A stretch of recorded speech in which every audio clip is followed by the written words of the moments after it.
Bienvenue dans cette vidéo de l'indicateur 23 du référentiel national qualité. Alors on est avec cet indicateur 23 dans le tout premier indicateur du critère numéro 6 qui porte sur l'investissement dans l'environnement professionnel du prestataire, que ce soit d'ailleurs un prestataire de formation, de bilan de compétences, de VAE ou d'apprentissage. C'est un indicateur qui fait partie finalement d'un trio d'indicateurs avec les 24 et 25 qui vont porter sur la veille.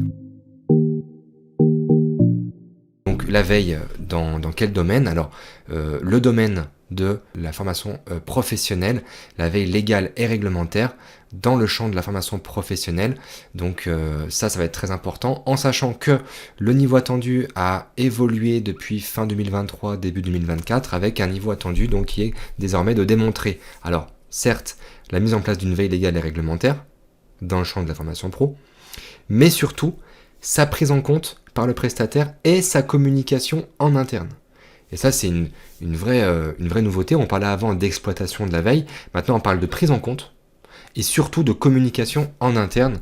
Alors, auquel cas, bien sûr, il faut avoir des salariés en interne, hein, mais c'est important de le souligner.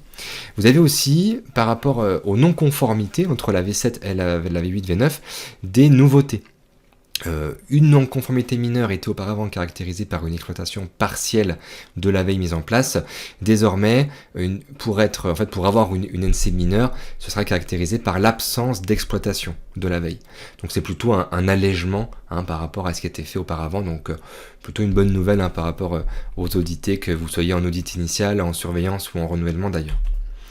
Vous avez plus d'exemples de preuves avec des nouveautés bien sûr.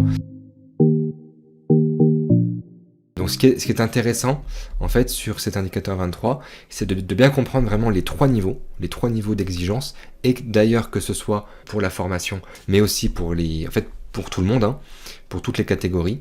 Vous allez avoir la veille légale réglementaire sur le champ de la formation est mise en place, les enseignements tirés de la veille sont exploités, et enfin, les enseignements tirés de la veille sont communiqués en interne.